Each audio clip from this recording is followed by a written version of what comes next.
आपल्या इकडं ह्या ताई काय नाव ताई तुमचं आणि तुमचं काय नाव? विकास गायकवाड. हे विकास गायकवाड आणि माधुरी गायकवाड हे आपल्या यूट्यूबचे व्हिडिओ बघून यांना आपल्या व्हिडिओच्या खूप काही आवडले आणि कामही आवडले म्हणून ते आज आपल्याकडं आलेले आहेत आणि त्यांचा भाऊ पण आहे लग्नाचा, त्या संदर्भात मी चर्चा करणार आहे. तर कधीपासून बघता तुम्ही माझे व्हिडिओ? कसं वाटलं तुम्हाला काम? भरपूर दिवस झाले तसं बघतोय आम्ही. तुमचं काम छान वाटलं म्हणून आम्ही तुमच्याकडे आलो. तर तुमचा व्हिडिओ म्हणजे युट्यूबला मी कंटिन्यू बघत असतो, पण आपलं या संदर्भात बोलणं पण झालं दिवाळीच्या दरम्यान. दिवाळी वगैरे असल्या कारणाने आम्ही गावी होतो तर येणं नाही झालं. त्यानंतर आता आम्ही इकडे आलोय, तर मग चला म्हटलं ऑफिसला जाऊन एकदा व्हिजिट तरी करूया, कसा आहे अनुभव. कारण प्रत्यक्ष भेटल्याने काहीतरी आपल्याला समजतं. बरं, संदर्भाने माझे मोठे बंधू आहे तर अहमदाबादला जॉबला आहे, तर त्याच्यासाठी आम्ही स्थळ बघण्यासाठी आलोय. काय करतात ते? मोठे बंधू BSc ऑर्गॅनिक केमिस्ट्री झालंय आणि IT कंपनीमध्ये चांगल्या पोस्टला आहे. गाव कोणतं तुमचं? आमचं गाव येवला तालुक्यात कासरखेडे म्हणून आहे. आम्हाला शेती वगैरे आहे. आम्ही दोघेच भाऊ आहे, बहीण वगैरे काही नाही आहे. आई वडील शेती करतात. बरं, तुमचं कुठलं माहेर ताई? माझं आडगाव माहेर आहे. मी तिथेच कोटणगाव पाशी आडगाव आहे, येवलाच तालुका आहे आमचा. तिथेच जवळच राहतो. बरं, तुमचा तालुका येवलातून गाव तुमचं बी येवला तालुक्यातच आलं आणि माझी पण सासरोडी येवलाच आहे. म्हणजे आपण एकाच परिसरातले आहे असं काही नाही. आणि काय आता तुमचं लग्न होऊन किती वर्ष झाले? माझं लग्न 2 वर्ष झाले. 2 वर्ष झाले. अगदी आनंदी आहे दिसत्या तुम्ही दोघंही. आणि मेन म्हणजे तिच्या लग्नानंतर आम्ही 1 वर्ष तिचं कॉलेज पण केलं, BE. वा वा, म्हणजे समजून घेणार आहे तुम्ही. तिची इच्छा शिक्षणाची होती तर पूर्ण केली. पुढं सुद्धा भविता त्यांना काही करायचं असेल तर करू शकता. आपल्या भावासाठी बी तशीच मुलगी हवी. शिकणारी असेल तर आपण शिकू, जॉब करणारी असेल तर आपण ती जॉब करून देऊ. म्हणजे जशी मुलीची इच्छा असेल तसं तर आपल्याला स्थळ वगैरे चांगलं पाहिजे. बरं बरं, अजून काही अपेक्षा? नाही, दुसरी तर काही अपेक्षा नाही. आपल्याला काही दोघा मुला मुलींची पसंती झाली म्हणजे सर्व काही, बाकी काही नाही. कारण त्यांना आयुष्य मुला मुलीला जगायचंय. आपण फक्त त्यांना जे लागतंय हे ते करतो त्याच गोष्टीत सपोर्ट करू शकतो. बाकी तर दुसरं काही नाही करू शकत. बरं बरं, तुमच्या काही अपेक्षा? जाऊबाई कशी असावी? जाऊबाई फ्रेंडली असावी. कारण माझी फॅमिली आता मी 2 वर्ष झाली पण मला कुणी आतापर्यंत कुणी काहीच बोललं नाही. एकदम फ्रेंडली फॅमिली आमची. हसून खेळून लागतो सर. सासू सासऱ्याचा काही त्रास नाही? सासू सासरे एकदम मुलीसारखे जीव लावतो मला. ते कसं मोठी सून चांगली, त्रास दिला नाही तर मग लहान सून लवकर भेटते असं राहतं. ते तुमचं बोलणं तुमचं बघून समोरचा विचार कर, बाबा हे जोडपं किती आनंदी दिसतंय, किती खुश. प्रेमळ आहे माझी, एकदम मुलीसारखी जीव लावतो. काय म्हणजे आटतट नाहीच आहे तिला. काही हे साडीच घातली पाहिजे काही तसं काहीच नाही. तिला विचारून बघा, ती घरी गेली तरी तिच्या पसंतीचा ड्रेस तर ड्रेसच घाल. तेच बंद नको. आजकालच्या मुलींना कसं आहे, फ्रीडम पाहिजे. मला वाटलं तो ड्रेस घालून द्यावा, वाटलं ते कपडे घालून द्यावा. फ्रीडम आहे मला, कसलाच दबाव नाही, कसलाच नाही. मी कॉलेज केलं 1 वर्ष, कॉलेज तिथून केलं तर मला कसलीच कमी पडून नाही दिली. असं म्हणलं तसं जीन्स ड्रेस साडी तर मला येत नाही घालता. ते म्हणता घालू नको. स्वयंपाक येतो का? हो, स्वयंपाक सर्व येतो, पण आमच्या आई सर्व करून घेतात. माझ्यापर्यंत काहीच येत नाही करायला. आई तर आहे का तुमची सासूबाई? सासूबाई करून घेते सगळं काही. शेती वगैरे स्वयंपाकाचं टेन्शन तिथे गेल्यावर काही जसं मुलाला जीव लावतात ना, मुलीला पण जीव लावतात. म्हणजे लाडकी सून आहे तुम्ही मग अगदी. सून समजतीच नाही ते. नाही म्हणजे असं परिवार जिथं असतो ना खरं सांगायचं म्हणजे. आणि म्हणून तुम्ही सुद्धा आज दीरासाठी धावपळ करीत आले समजा, वेळेत वेळ काढून सुट्टीचा दिवस समजा.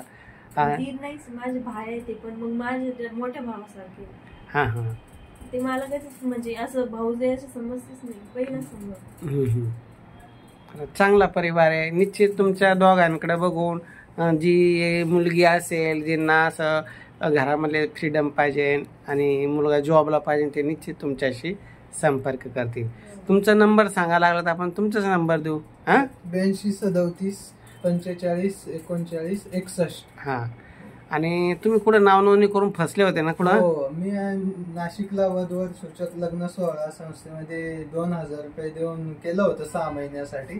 परंतु तिथं काय आम्हाला बायोडाटे यायचे, पण ते तिथल्याच ऑफिस मधले नंबर म्हणजे असायचे. मग आपण कॉल केला का ते फोटो बायोडाटा द्यायचे, पण नंबर तिथलेच द्यायचे. तर ते काही आपल्या तुम्ही बायोडाटा फोटो पाठवा म्हणायचे, आपण बघू. तर पुढला काही रिस्पॉन्सच येत नव्हता त्यांचा. बरं. आमच्याकडे कसं आहे, एकदा रजिस्ट्रेशन झाल्यानंतर 3000 रुपये रजिस्ट्रेशन फी 6 महिन्याकरता आहे, 5000 रुपये रजिस्ट्रेशन फी 1 वर्षाकरता आहे. एकदा रजिस्ट्रेशन झालं, मुलाचा बायोडाटा मुलींना जातो, मुलीचा बायोडाटा मुलांना जातो. वेगवेगळे ग्रुप केलेले. आमची छत्रपती संभाजीनगरला म्हणजे इथं कार्तिक हॉटेल शेजारी शाखा, ही दुसरी शाखा कराडला पण आहे, तिथं महेश पाटील सर बघतात. आणि तिसरी शाखा जानेवारीमध्ये पुण्याला चालू होणार आहे. अशा तिन्ही शाखेचं काम मी तर इथूनच बघतोय प्रत्येक ठिकाणी. तिथे कराडच्या शाखेत 2 मुली आहे आणि ते महेश सर आहे. इथल्या शाखेमध्ये 4 मुलं आहे, बोरशे सर आहे, पात्रीकर आहे, अजून 1 मुलगा आहे. आणि इतर समाजाचे जे कोणी आमच्याकडे विचारणा करण्यासाठी येतात त्यांच्यासाठी आम्ही खाली एक स्पेशल ऑफिस चालू केलेली, एक बंधन नावानं. त्या शाखेचं काम कवडे मॅडम बघतात. पण आम्ही जे काम बघतो ते फक्त मराठा समाजाचं बघतो. म्हणजे कसं खिचडी नको, कोणाला नाराजी व्हायला नको. आणि ज्यांना इंटरकास्ट, ज्यांना असं ज्यांचे प्रॉब्लेम आहे त्यांच्यासाठी खाली एक ऑफिस आहे. ते ऑफिस आम्ही कवडे मॅडमने चालवायला दिलेले, त्या मॅडम चालवतात आणि ते त्यांच्या माध्यमातून. अशा पद्धतीनं आतापर्यंत 4000 मुला मुलींची लग्न जमली. गेल्या 10 वर्षापासून आम्ही वधूवर सूचक केंद्र चालवतो. आता 10 तारखेला कराडला मेळावा झाला. इथून औरंगाबादची मुलगी कराडला आम्ही घेऊन गेलो मेळाव्याला. त्यांनी माझ्यावर जो विश्वास ठेवला आणि त्या विश्वासाजोगं त्यांना असं मनाजोगं स्थळ भेटलं. तुम्हाला सांग, मुलीच्या वडिलांना अपेक्षा होती कमीत कमी 2 एकर शेती पाहिजे, तेव्हा त्याला होती 4 एकर बागायती ऊस. तसं त्यांना अपेक्षा होती त्यांचं गावी एक घर असावं, पुण्यात बी फ्लॅट असावा. पुण्यात त्याचा बानेरला फ्लॅट भेटला. गावी एक घराची अपेक्षा होती. ते आईवडील शिक्षक असल्यामुळे त्यांनी 4 फ्लॅट घेऊन ठेवले होते. म्हणजे भगवान देता आहे तर छप्पर फाडकी देता म्हणतात ना, तशी अवस्था. यांना जी अपेक्षा होती तिच्या प्रत्येक गोष्ट डबल भेटत गेली. आणि मुलगा बी इंजिनियर, त्याचा व्यवसाय, समजदार, निर्व्यसनी आणि आईवडील सुशिक्षित असं भेटलं. ते इतके खुश, इकडची पार्टी खुश झाली. आणि त्या मुलांनी पुण्यातल्या मुली बघितल्या होत्या ऑनलाईन. त्यांनी जे तुम्ही म्हणता ना ऑनलाईन वेबसाईटवर बऱ्याच आता मोठ्या मोठ्या वेबसाईट आहेत, त्या वेबसाईटच्या माध्यमातून त्यांनी स्थळं बघितले. पण त्या स्थळात नेमकं काय व्हायचं, अटीच राहायच्या. पुण्यात राहणार का, स्वतःचा फ्लॅट आहे का, फ्रीडम पाहिजे. त्याच्यानंतर दुसरी अट, आईवडील नको. मग त्या मुलाला तो आईवडिलाला एकुलता एक होता. आता तो थोडा त्रस्त झाला. ह्या एवढ्या अटी नसाव्या. ठीक आहे, फ्रीडम भेटेल, गाडी आहे, बंगला आहे, फ्लॅट आहे, सगळं काही आहे. पण आईवडील हे त्याची पहिली प्रायोरिटी होती. की माझे आईवडील येतील जातील, 8 दिवस 15 दिवस राहतील आणि थकल्यानंतर शेवटी ते मुलाजवळच येणार ना. मग त्यानं शेवटी ते ऑनलाईन पाहणं सुद्धा बंद केलं होतं. योगायोग आमचा मेळावा कराडला होता आणि त्या मुलाचे ते जवळचे नातेवाईक होते. ते आग्रहास्तव बोलवलं. तो मुलगा आला आणि आल्याच्या नंतर ह्या मुलीच्या कुठल्याही अपेक्षा नव्हती. ही चांगल्या कुटुंबात वाढलेली मुलगी होती, संस्कारी मुलगी होती. त्यांनी तिचे बघितलं मुलीचे संस्कार, स्वभाव, हसमुख. तिनं सरळ सांगितलं मला आईवडील सासू सासरे चालतात. एवढ्याच प्रश्नामध्ये त्याचे सगळं संपलं. तेव्हा म्हणे बाकी मला काही अपेक्षा नाही. तू जर माझ्या आईवडिला धरून चालत असली, तुला नोकरी करायची तर नोकरी कर, तुला व्यवसाय करायचा व्यवसाय कर, काही नाही करायचं त्याची काही अडचण नाही. आणि अशा याच्यात ते लग्न जमलं. आता एवढ्या 8-15 दिवसात त्यांचा लगेच छोटासा काहीतरी साखरपुडा होईल आणि ती बातमी आपली येईलच समजा याच्यावर. अशा पद्धतीनं कुठूनही कुठं लग्न जमतात. लोक म्हणतात नातेवाईक निघते का. इथून आम्ही गेल्याच्या नंतर कराडला पश्चिम महाराष्ट्रात जाऊन त्यांचे इतके जवळचे नाते निघाले. कारण नातं हे आपल्या मराठा समाजाचं चहुकडं आहे, फक्त काय आहे आपण जात नाही.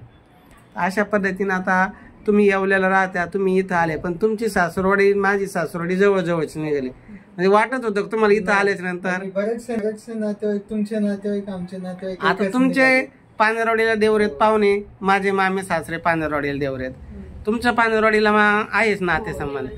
तर आपल्या मराठा समाजाचं चौकडं नातं निघत. आता इथं आल्याच्या नंतर तुमचं समाधान झालं ना. हो ते तर आहे. नाही कसं प्रत्यक्ष भेट देणं म्हणजे आपल्याला समजतं, हा जे काही मनात आहे डाऊट्स ते क्लिअर होऊन जातात, असं आहे ना. तर निश्चित तुमच्या भावाला चांगलं स्थळ देण्याचा आम्ही प्रयत्न करू. शेवटी योगाचा भाग आहे, नोंदून जमणच असं आम्ही बी खात्री देत नाही, पण प्रयत्न निश्चित करू आणि स्वतः आम्ही मध्यस्थी करू आणि जमवण्याचा प्रयत्न करू. यासाठी 9403 41 40 87 या नंबरवर संपर्क करावा आणि ज्यांना यांची प्रोफाईल योग्य वाटली त्यांनी डायरेक्ट त्यांच्याशी जरी संपर्क केला तरी चालेल.